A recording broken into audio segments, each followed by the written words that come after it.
This is Two Blokes Talking Electric Cars with Trevor Long and Stephen Fennick. Thanks to NRMA Insurance and Uniden. That's right, NRMA Insurance, a help company helping Australians protect what matters most for 100 years, and Uniden Smart Dashcams. If you're in the market for a dashcam because you've got a great car you love, or you've just got a beaten up old gas guzzler that you just want to know what's happening around you on the roads, get a dashcam. And as we always say, if you're getting a Uniden, get the one with the R on the model number. That means you get a rear camera as well, front and back, full coverage. You've got your story is captured in pictures. Very useful sometimes. Stephen, great to see you, mate. G'day, Trev. How you doing? Very well, mate. We've got a couple of great calls to get to today, hopefully. If you want to get in touch, we'd love to talk electric vehicles with you. Just send us a text or a WhatsApp, thanks to Vodafone 0477 657 657. Just save that number in your phone as the Two Blokes. 0477 657 657. But Stephen, before we get to calls, I am really excited to talk to our next guest because I've actually followed this company for years, I think, on social media, and I've seen stories written about them, sometimes in niche motoring publications in different places. But it's a fascinating story. And the man behind Jaunt, which is essentially a car company, but they do conversions. They convert stunning classic cars into electric cars. And Dave Budge, the CEO and co-founder, is on the line right now. Keen to talk to him. Dave, g'day. G'day. How you doing? Mate, so great to speak to you. As I said, I've been watching your content for years. You make beautiful videos about beautiful cars. Tell us the story of Jaunt in a nutshell. In a nutshell, yeah. Well, I guess it started because 5-6 years ago, I just wanted an electric four-wheel drive, and there wasn't one to buy. And I'd almost argue that there kind of still isn't. Range Rovers pushed their launch out, Defenders pushed their electric car out. So a true off-road four-wheel drive was electric off-roader was what I wanted. And we guess, chatting to my business partner, Martine, we were both looking to do something new and kind of looked around and went, there's all these cars that we love that, we wish are great almost in spite of their motor, no matter, which may be a controversial thing to say. But if you think about, old Land Rovers, Combis, Minis, the motor wasn't the thing that made them great. No. They were great kind of in spite of that. And you might associate the noise of the Combi with the good times you had, but it wasn't great because of that motor. Anyway, so it was like what we're seeing, though, is that there is sort of DIY and one-offs being done, but the integration of an EV conversion system into an old car hasn't really been thought about as a whole product. And we kind of come from technology background and working with emerging tech and building it into products, usually in software. But it was still, we think that there's a market for people who aren't looking for, I guess, a specialised EV conversion service. They just want an old car, a classic car that is electric. They want to buy a car, not a mechanical service. So if we solve it, package it all up together, make it easy to use, then you can have the car you've always dreamt of and not need to know how to fix a carburetor. Yeah. Well, mate, first of all, I met you, I think, at an Apple event. There was a Today at Apple, or you were doing some work with Apple. That was my first exposure to your company. Yeah. I think we had a chat at Apple's offices, and I can remember talking about, we should talk to you about EVs and stuff. And here we are. But can I ask? 4 years later, maybe, I think. There it is. Yeah, but can I ask? So how does I see on your website you got certain types of cars you can convert. So are you locked into those at the moment, or can someone just drive in their old Holden Commodore and say, mate, give me a conversion, or are the brands listed the ones you can do properly? We get so many inquiries from people with cars of all values and types who can you convert this? And it's like, sometimes it's like, it would be very much overcapitalizing on that car. But the reason we list certain models is because it's a lot of work, and it's a lot of R&D to do it properly, to build a really reliable system that meets all the ADRs that we're required to meet and that we would want to meet, because you're going to spend a lot of money anyway. You want to have something that's as safe as it can be. I mean, even like a Moke doesn't have doors, right? But still, there's things that you want it to be as good as it can be. And we realized very early on, we came into this going, we can either charge literally literally millions because the R&D would be one car specific, or we can do that work and amortize it across multiple vehicles. Yeah.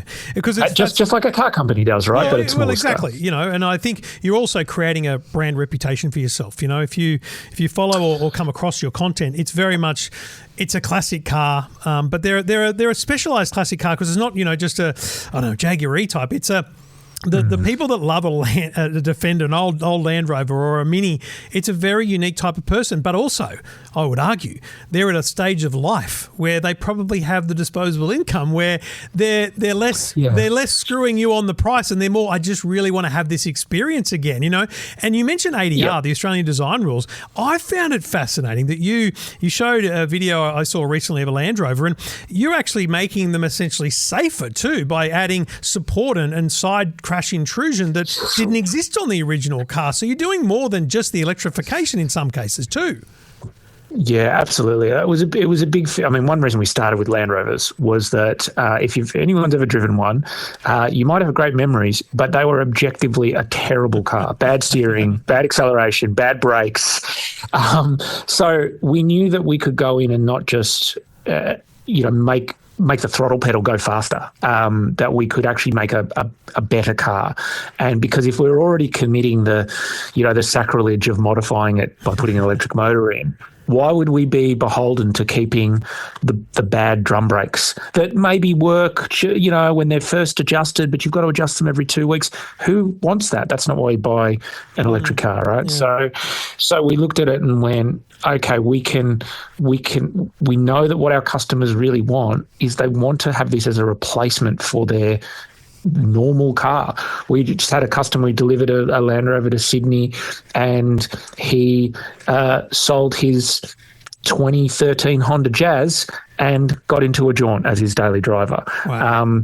Which is an interesting example too, because that is a classic customer for us. He's someone who's they don't have a big car collection. They wouldn't describe themselves as a car guy, so to speak, but suddenly they can have this cool car that's unique and not need to know everything about it and come from this background and knowledge base. You can come from a Honda Jazz and get in one and drive it every day. Mate, can we just dive under the hood, so to speak, for this, just to explain, so what's exactly involved in the electrification here? Like, I know there's obviously electric motor, but it's way more than that, isn't it? It is, and that's where it's, we always struggle to explain, because it is, electric motor, batteries, figuring out how to package all the batteries is probably the biggest challenge. Charger, all our vehicles are vehicle to load, and we try and do all the modern EV stuff, and we can be pretty nimble in that development. But then we're also dealing with cars that are 30, 40, 50 years old, or even 20 years old, and it is worthwhile looking at all the subsystems of that car. So every car that comes in, we completely replace all the 12-volt wiring, for example.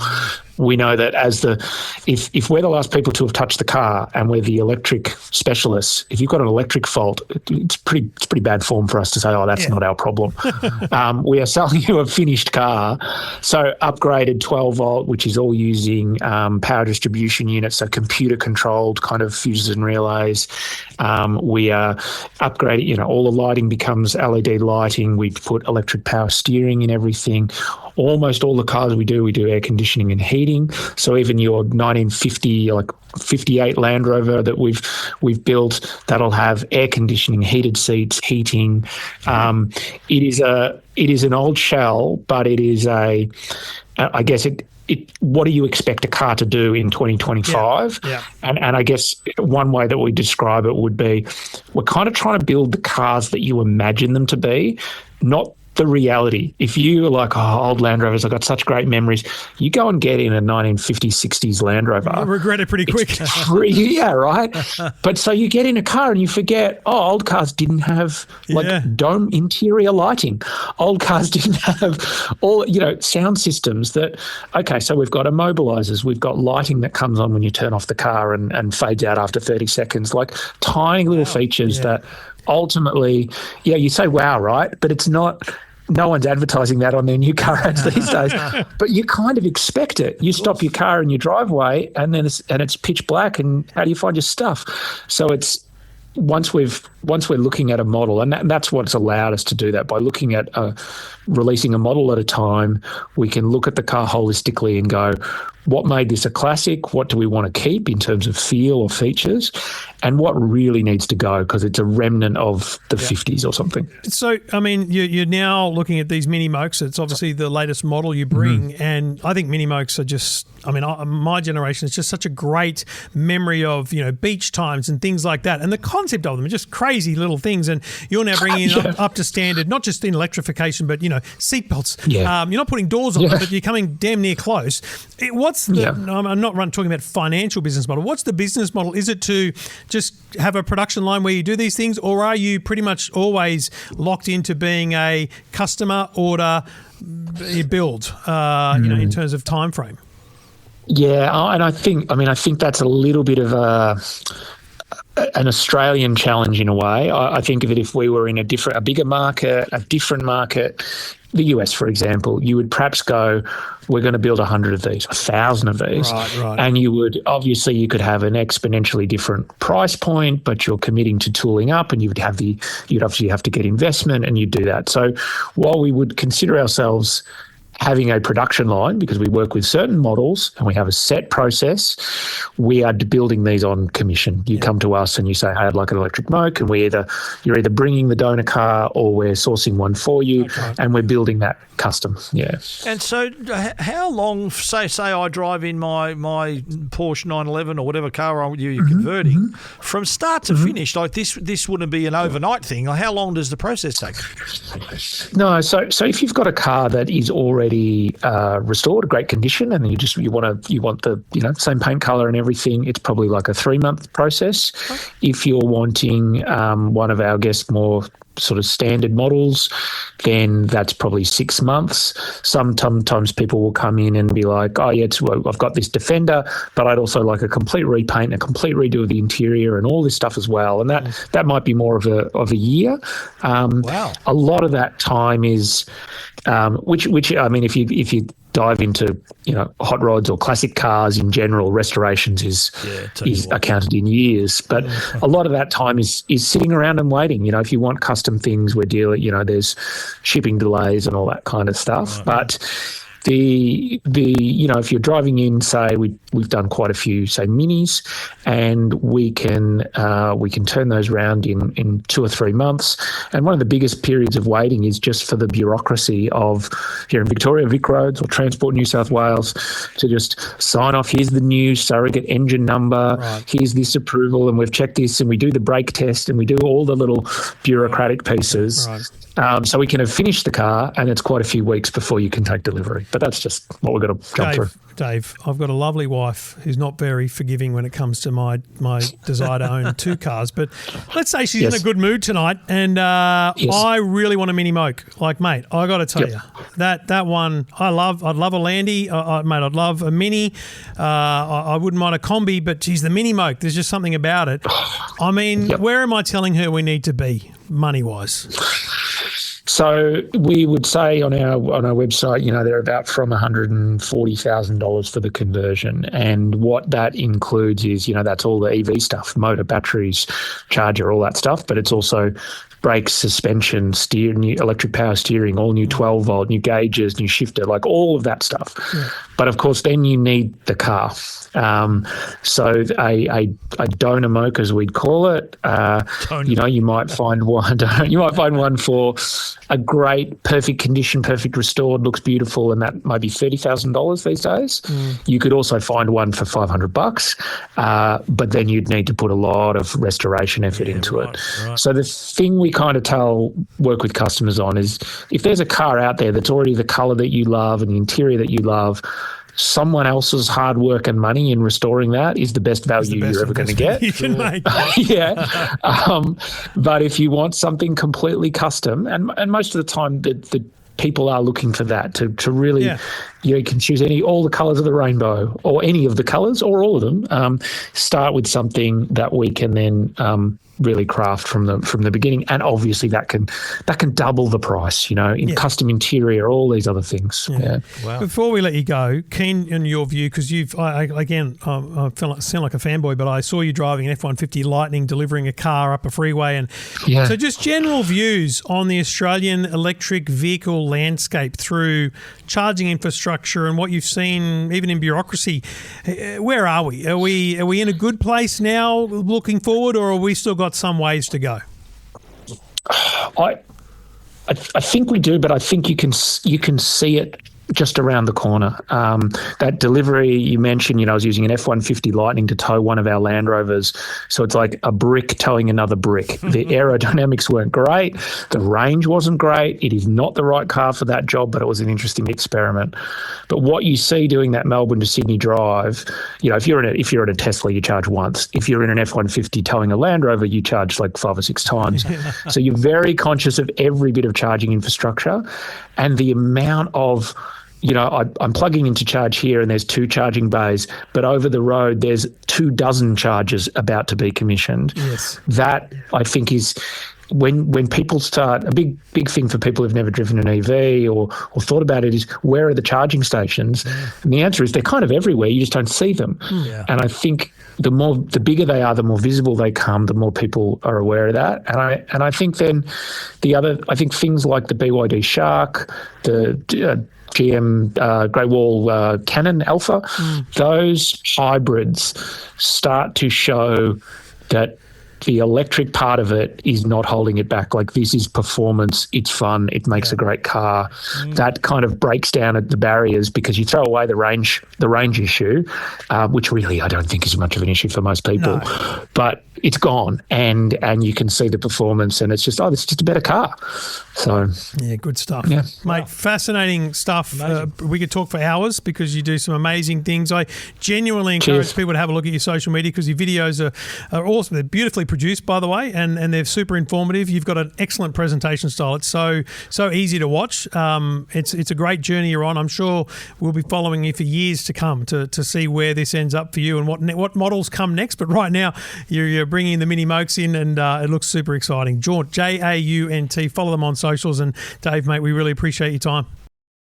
Thank you so much. Cheers, guys. Cheers. Thanks, mate. Mate, such a cool story, such a cool brand, such a cool thing. If I had a choice to convert at a car that I loved, I was a massive Porsche fan. So the 928 Porsche was my dream car as a kid. Yeah. Imagine being able to bring one of them in and get it converted. I bet you he hears that every day from another person with another car and another model.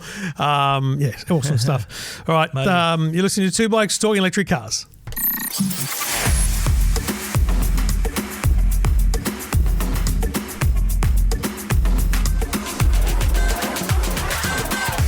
What are you, in the Wiggles now? Oh, I think so, yeah. Wake up, Jeff. They're doing very well, so I wouldn't mind being part of the Wiggles. That would be, I think the nice key paycheck. Original team's probably doing the best. The fields are probably doing the best out of it all. Absolutely. Anyway, I'm not here to talk about the Wiggles. We are here to talk electric cars, folks. If you've got a question about electric cars, we'd love to hear from you. You can text us, thanks to Vodafone, 0477 657 657. Doesn't matter what the question is. Doesn't matter where you are at in your EV journey. You could have owned EVs before Stephen did.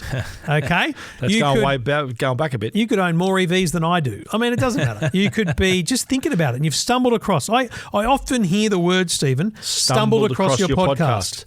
I like that. I didn't know it was an obstruction.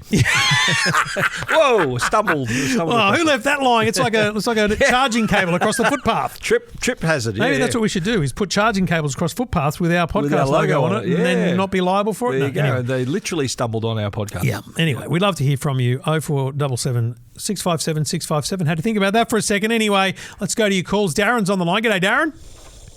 How are you guys? It's good to speak to you. It is an honour for you to speak to me. Oh, there you go, mate. Give yourself a rap, Darren. That's great, mate. Give yourself a rap, buddy. Where are you at in your EV journey? You own one, mate? Where are you at?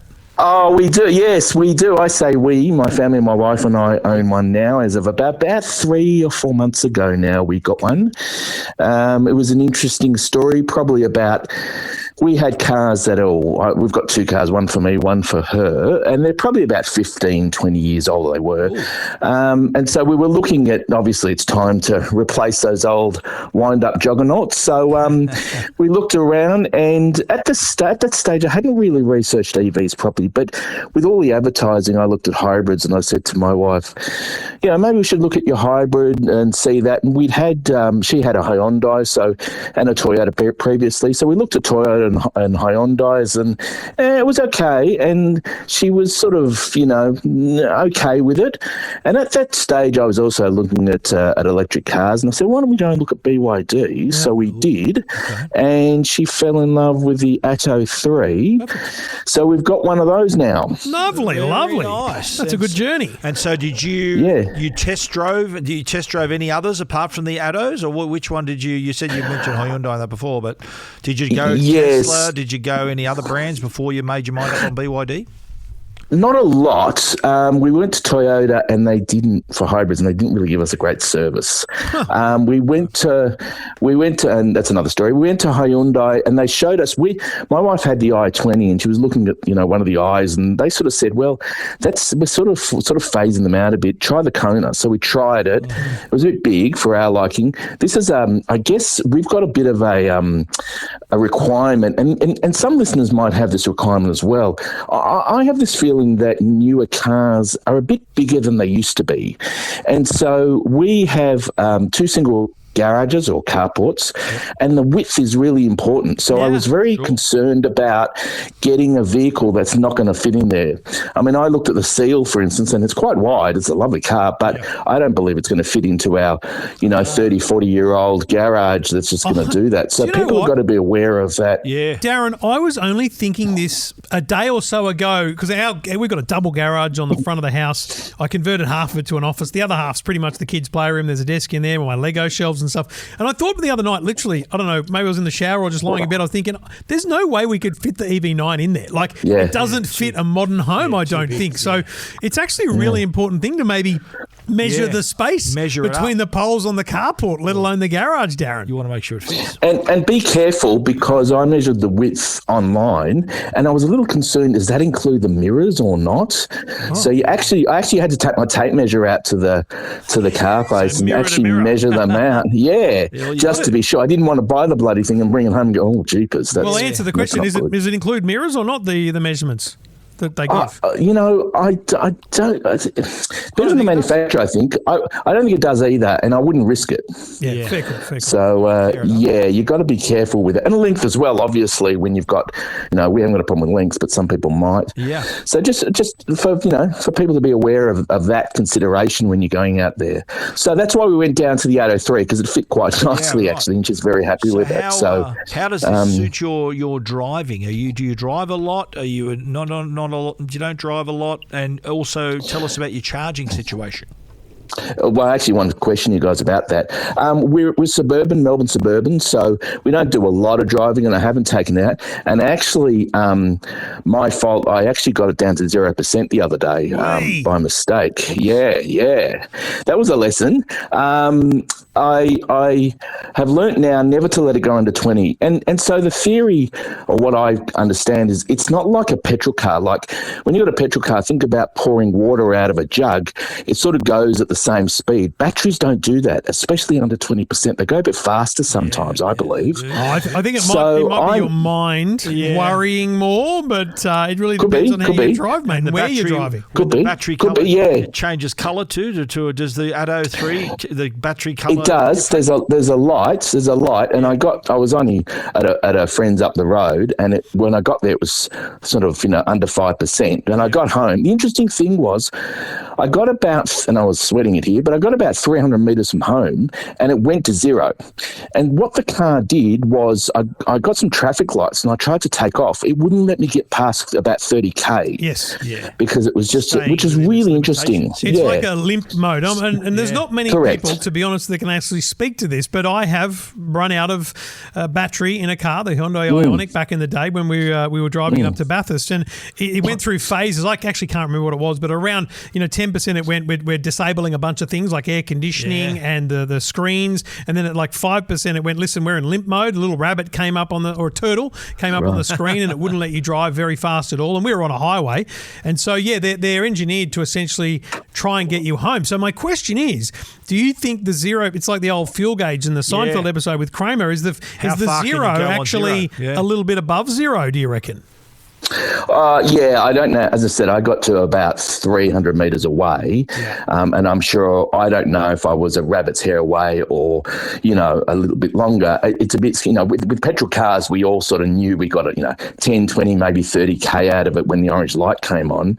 I'm not sure, and I don't know what the solution is here, but, my solution is if I see the battery anywhere near 20%, I'm charging it. Yeah. It doesn't matter, right? That's my rule now from now on, which was a good thing to learn. I want to ask though, when you were on 0% and you got it home, did you just plug? So you got trickle charging at home? What do you got at home? You got a wall charge? So this is the question. This is the question I have for you. So absolutely, I have a trickle charge, and I'd left I obviously use my charge cable at home, and so I have it sort of just sitting there.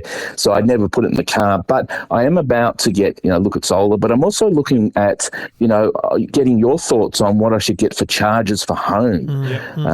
What are your thoughts around home chargers? Before we talk about that, can I just say, very dangerous leaving the charger sitting at home if you don't have another one in the boot. You think about you were at a mate's place. I guess someone could have run you home to grab it, but I panic about not having a charger in the car. I went to Young last week in the Kia EV3, and we took the family out to dinner at the club, and we knew there was a charger there. I thought this would be good, and then I forgot it's one of those bring your own cable things, and I didn't have one of those with me. Correct. So I feel like it's really, especially if you've got one of those little frunks, just put a cable in there. But anyway, that's to digress. Correct. On home well, that's why I want to get this charger at home and then switch it across. But I agree with you. We both have the Wallbox brand. Yes.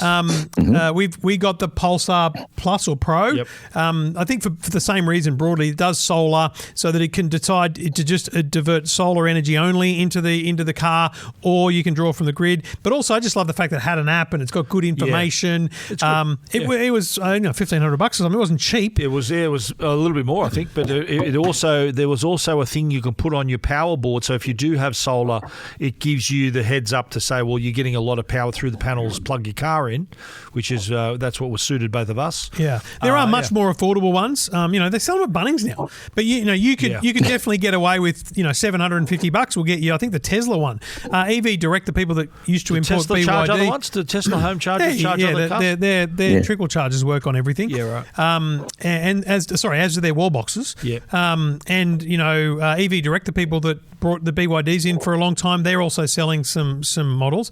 Honestly, mate, it really comes into a couple of things. Do you have single phase or three phase power? Because if you've got three phase, you want to make sure you get one that's capable of offering and delivering three phase, because that's an extra couple of kilowatts of charge. You're going from 7 kilowatts up to 11. So that makes a big difference. I got to the office here with the Cooper the other day. It was at 25% or something. Thanks, Jackson. And I plugged it in and I thought, how long is this going to be? It was only 5 hours or something. That's nothing. Yeah. That's like three phase. A full charge on three phase. So, think about what's available. Do you know what the power situation is at your home?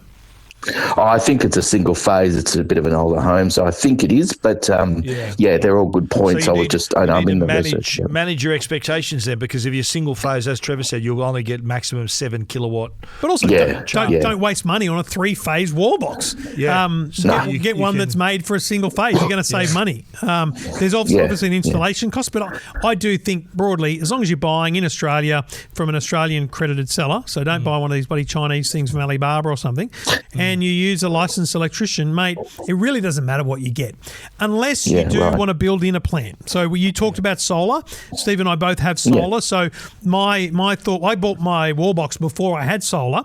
So I did go, I'm going to get one that does solar so that I can manage that. So we don't really use it in winter, but in summertime, it's like solar only. So the charging for the car only ever happens on the sun. Yeah. So if you are going to go solar at some point, definitely look at one that will handle the solar capacity.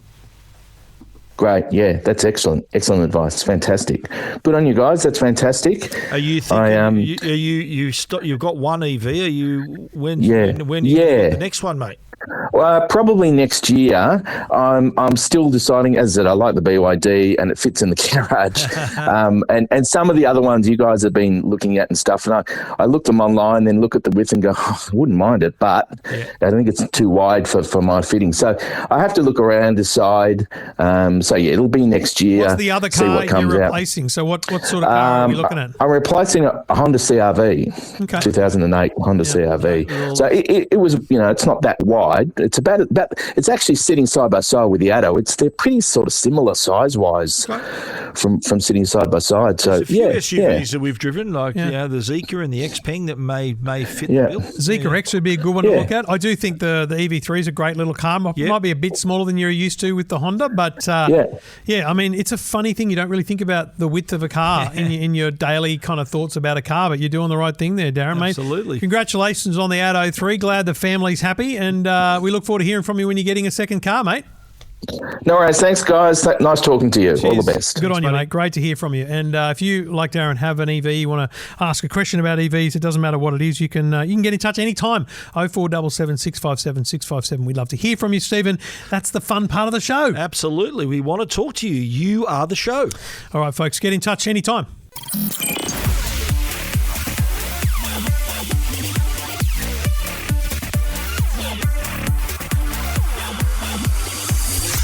Great to have your company. Love talking electric cars with you, Stephen. And you, Trev. Oh, thanks, mate. And our guests as well. Guests, everyone. Mate, honestly, I'm still thinking about the Mini Moke. Yeah. But, hey, babe. Is that your dream car, is it? No. Is that your dream car? No, but can I buy a small beach-style car that fits two people, maybe two in the back, for more than we paid for that big seven-seater in the driveway? How much more? Another 90,000? No. Yeah. Was the answer. Oh, did you win Lotto last night? Still no. Yeah. Anyway.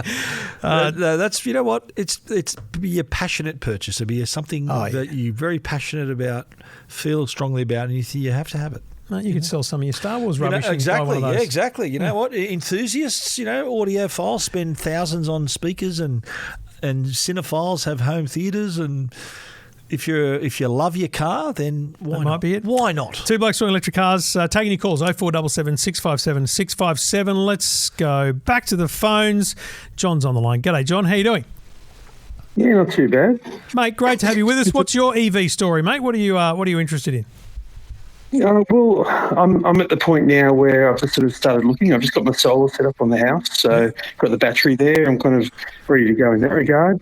And I've just started looking around, and I've sort of been test driving a few and quite enjoying those that I've looked at. I've been quite surprised by the BYD C-Line 7. And, God, that's one a of the things I've seen a few of them on the road, mate. It's nice. Yeah. I reckon that's the C-Line full 7. EV. So the 6 was the hybrid. It's this little haunched back kind of sports back. We've talked about it before. Nice. Mate, I really love the look of that thing. Anyway, what's your question out of all those test drives, buddy? Well, you drive some of these dual motor ones, and they're great fun. They've got heaps of power.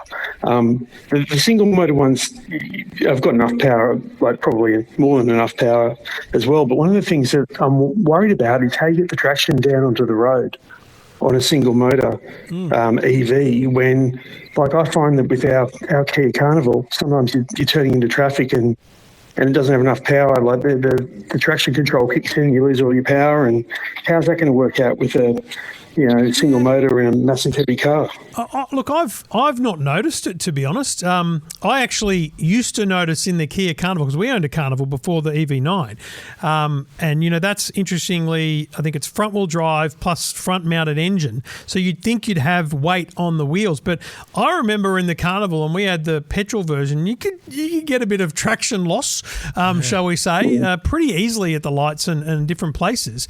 Whereas I don't really think I have that problem at all in the big EV9, and in my little Cupra, which is single motor, rear wheel drive, with a heavy battery in it. I feel more stuck to the ground than in anything. In fact, I feel overconfident in the Cupra. I really have no issues with traction. Have you noticed a loss of traction anywhere in those test drives? No, I haven't. I guess I'm more concerned about like when you're in the wet or you're parking on grass at a kid's sports game and maybe it's been raining and you're like, these things are pretty heavy. I will now. Did I tell the story about the Cooper getting bogged? Jackson? Yes, Jackson took my car down to his girlfriend's place down south and rang me up, bogged, had to call a four-wheel drive recovery for it. It just needed a push. It literally just needed two people to push it because it was on. And the guy that I called, the guy that I paid to pull it out, said, mate, don't be angry at him. It looked like grass, but it was actually moss. It was parked on moss, and so it was just spinning through. Yes. So I guess it can happen, but I thought that was pretty unique circumstance. Yeah. And I think you would just think about the parking choice because you're right. Heavy car on a muddy ground, I would not encourage in any way, shape, or form. I was going to chime in with the sort of the weight of the car would sort of help with the traction, wouldn't it? On hard surfaces, right? But of course, it's on grass and on sand and not probably the ideal have you choice. had a bad experience in a petrol car that makes you over worried about this? Because it's the first time I've heard someone worried about it, questioning it. Not really. I mean, I guess part of me is trying to justify getting a dual motor one, maybe. There's no doubt that the dual motor means you're getting traction at both ends of the car. Yeah. Like, let's be real. It's really that simple. And probably faster off the mark too. And every car that has amazing performance off the line with its dual motor also will have the ability to tune that back to eco mode or whatever it is, which does essentially limit your acceleration. But the thing to remember with electric cars, which we've talked about, Stephen, is it's like a Scalextric. That accelerator, it's not like trying to get the motor going in a petrol car, which is so weird when you jump back into a petrol car. You realise how much you have to push. You have to push the accelerator to get that forward momentum. Whereas in an electric car, that 2 millimeter movement actually gets you 2 millimeters worth of power down. So you actually have, I think, a better chance to just gradually put that power down than you do in a petrol car. Okay. I was kind of thinking of it differently because I thought when you put your foot down, the thing just takes off, and so it might be more of an issue getting the power to the ground. But I'm glad to hear you haven't had any problems with it. So having two motors, apart from you maybe slightly faster off the mark, does two motors also? What have you seen? Two motors normally less range, on a two motor. Yeah, or more range? Normally you're getting less range because you've got the same battery pack, but you're dragging it from multiple motors. So that's a compromise of the dual motor setup. And look, I think if we just forget the grass for a minute and the muddy sports field, because it's a problem for pretty much any car, but more so potentially for a heavy car. At the lights on a wet day. You will learn to drive differently. I genuinely think that after you won't pick this up on a test drive. Maybe if you did Penelope level test drives, 15, 20 test drives, you might. But I think that I find I drive differently because I'm driving an electric car. Because I noticed, we talked last week about the Leap motor, and it was a different accelerator. It was so much different to any other car that I think that would take time to get used to. And I think it's the same as coming from a petrol car into an electric car. It's a vastly different acceleration experience. Which is why it's really important to test drive more cars, just to get to find, first of all, discover the feel of, because it is different, as Trev said, but each EV is slightly different as well, so they have their own characteristics. But if you were pushed today to buy one, which one are you going to buy from all your test drives? Well, part of me is thinking the C-Line 7, and part of me is thinking, do I hold out for 6 months and see what's happening to second-hand Teslas? We've talked about that, haven't we? We've talked about the fact that the novated leases, the 3 years, the 4 years. Coming up and some bargains to be had there. Yeah. What would you look at then, mate? Would you be going the Model Y? Which Tesla would you be looking at? Probably the Model Y, I'd say so. Good old Toad. One of the things... It'll be the ugly one too. I think one of the things that interests me about that as well is that they're about 500 kilos lighter, I think, than the C-Line 7. Are they? Look, Tesla are very efficient with their production. Yeah, they're very minimal inside. That would help too. You've got to hand it to them. They've not just nailed the software to get range efficiency. They've nailed the whole construction. Their panels are lighter too. I'm not Tesla's biggest fan any day of the week, but you have to admit that their efficiency of design leads to a great fruit front trunk boot. Yep. It leads to huge boot space in the back, whereas you get into anything else we drive and they pack whatever the heck is under the bonnet and there's no space. Can't access it. And there's no underfloor. Like Tesla's doing amazing things with their efficiency of build, and that's probably where that 500 kilos has come from. I reckon everyone else is stuffing in unnecessary things potentially. Yeah. Well, mate, I mean, the fun part is you're on the best part of the journey. You're right on the cusp. That's great. And you said you got your solar and your battery sorted out, so you're in a great position. Yes. Then got to figure out what I'm going to do from a charging perspective in terms of what kind of charger to put in. But I guess that'll be the next problem. We both got solar. We can recommend the wall box. We got the wall box Pulsar. Is that our one? Pulsar, and that's got a facility for you to be able to charge purely from the panels or bit of grid, bit of panel. And the other part is, mate, just use the trickle charger. When you buy don't feel like you need to buy the charger from day one. Bring it home, plug it into the power point, and just realise how quickly you get back what you drive in a day. And trickle charging can be an answer, mate. So good luck. You better get back in touch with us when you buy one, mate. We want to know what you end up with. Want to hear your experience. We'll do. Good on you, mate. Thanks, guys. Great to hear from you, mate. Bye. Thanks, buddy. Thanks for getting in touch. There you go. I mean, look, it's a reasonable choice. Yeah, and I have seen more of those bloody C-Line 7s around. The interesting approach to it. I feel like I'm going to be questioning myself when I drive now in the rain. I'm going to be just for John. I'm going to be checking out the traction. To be honest, I've not had that problem with an EV. But I have in a petrol when I get back in my wife's car, in the wet, you get a bit of an issue. Damn you, petrol engine! But the EV being heavier and I think a bit more sure-footed, you don't get that issue. Yeah, very good. But mate, the C-Line 7. Yeah, I drove behind one in Warunga the other day. It's a beautiful looking car. It is a nice looking car. Yeah. Gorgeous. I've got a bit of work to do later this week to book a bunch of cars for once we get back from Europe. We've got a diary opening, so we're going to drive a bunch more cars. We would have driven 50 already this year or something. So, but we can only drive so many. I get you post a video or a review or something. They go, when are you doing this? I'm like, there's only so many weeks in a year. But we will prioritise a couple because I want to wrap up a few brands by the end of the year. So we've got a bit to do there, Stephen. But mate, good to hear from those callers. Great to have people's input in the show, and we'd love to hear from you at any time you want. 0477 657 657. Get in touch anytime. Stephen, we'll do it all again next week. I will be here. Will you? I will be right here. Right there. Okay, good.